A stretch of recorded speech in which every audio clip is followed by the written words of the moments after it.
Howdy, y'all.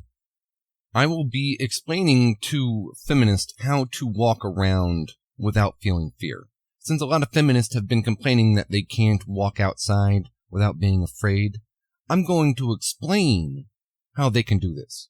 Since I've personally been through this, and because apparently they've made a movie about it, and also a comic book. Okay, now I'm going to be using the V for Vendetta series, right, with Natalie Portman.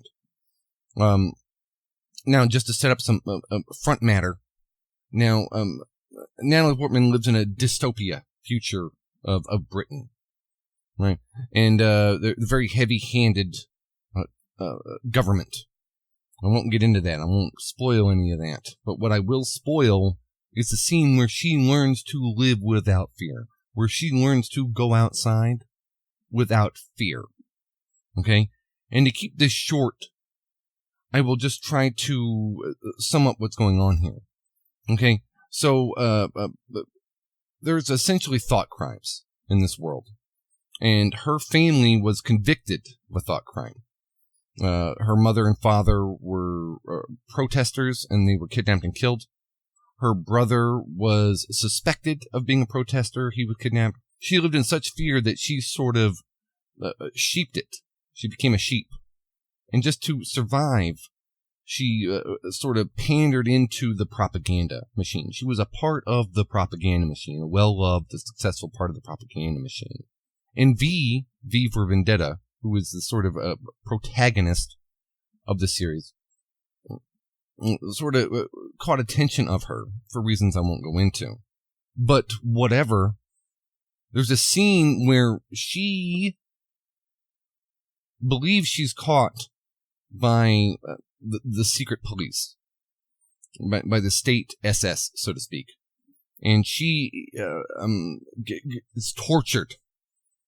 She is stripped bare, naked, showered, shaved, fed little food, given nothing. She is thrown into a cell with nothing. She just has like a tarp on.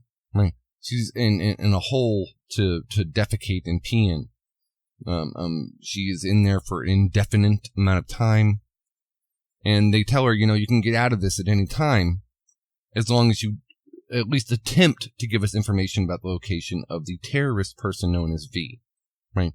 But she refuses to do it. And it's good acting on her part because we're not sure if she refuses to do it out of fear of V or out of fear of the state or out of just fear or out of just stunning shock that, hey, she literally has done nothing. She even attempted to turn in V earlier on in the movie. Yeah. For one reason or another, she refuses to give them what they want. And then after being tortured for weeks probably, maybe months, after being nearly broken, her cell door just opens. And I'm telling you this because there was copyright issues. I spent time making a video and then it got pulled and flagged twice. And so I'm just doing this. So if you don't know what I'm talking about, just go rent the movie. But her cell door just opens. And she's so afraid she hesitates on leaving her cell. But eventually she walks out of the cell and she realizes that the guard guarding her was fake. Then she keeps going forward. She keeps going forward even though she may or may not be afraid. We're not sure. The acting's really good on that, Ms. Portman. And she opens the door and finds herself in V for Vendetta, V the terrorist, V the revolutionary, a den, so to speak. And then he finishes putting on his clothes and he says to this, and this is the following script. And forgive me, I'm not that great of an actor. So here we go. V says, hello, Evie. She says, it was you? And he goes, yes. And she says, was it real? He goes, no, I had hoped they would only imprison Mr. Dietrich, but when they found a Koran in his house, they executed him. Fortunately, I got to you before they did. You got to me? You did this to me? You cut my hair. You cut my hair. You tortured me, V. You tortured me. Why? And V says, you said you wanted to live without fear, Evie. I wish there was an easier way, but there wasn't. She's like, oh my God. And V goes, I know you may never forgive me, nor will you understand how hard it was for me. Every day I saw in myself everything you see in me now. Every day I wanted to end it, Evie. But each time you refused to give in to what they wanted. And so I knew I couldn't. Then she says, sickeningly, viscerally, you're sick. You're evil. And then V says, you could have ended it. You could have given in. But you didn't. And he asks sincerely, why? And she says, leave me alone. I hate you. V goes, that's it. You see, at first I thought it was hate too. Hate was all I knew. It built my world. It imprisoned me. It taught me how to eat, how to drink, how to breathe. I thought I would die with all the hate in my veins. But then something happened. It happened to me, just as it happened to you. She goes, shut up. I don't want to hear your lies. And he goes, your own father said artists use lies to tell the truth. Yes, I created a lie, but because you believed it, you found something true about yourself. She screams, no. Then he says, what was true in that cell is true now. What you felt there has nothing to do with me. And then she screams, I can't feel anything anymore. And side note here, that's how men feel who have been through this. We can't feel anything anymore. But back to the movie. So V says, don't run from it, Evie. You've been running all your life. And then Evie says, I can't breathe. She starts having an asthma attack. Something that she hasn't had since childhood, so she regresses all the way back to her childhood when her parents and brother were taken from her and murdered. And V walks up to her as she's collapsing because she can't breathe and grabs her. And he looks at her and he says, listen to me, Evie. This may be the most important moment in your life. Commit to it. They took your parents from you. They took your brother from you.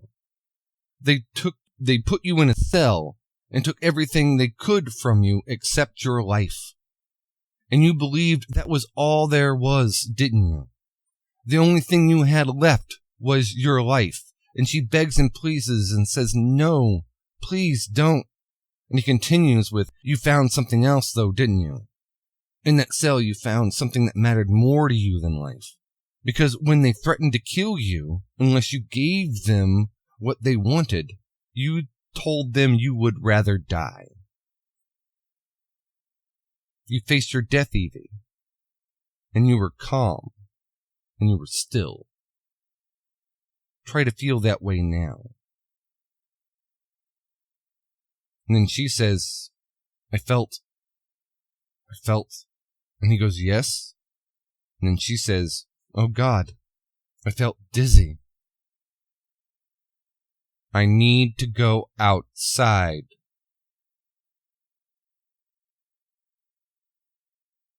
Remember, feminists, be careful what you wish for. Yes, you can be fearless all you want. If, like many men who've suffered under the hands of gynocentric society, you have been tortured and imprisoned to the point where you realize that you would rather die than write another check.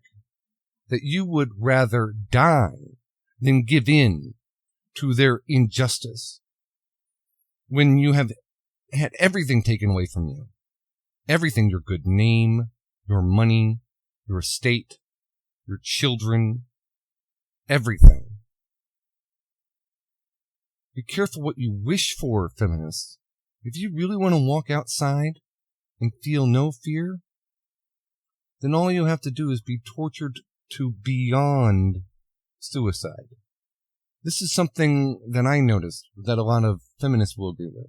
because of the movie Serenity.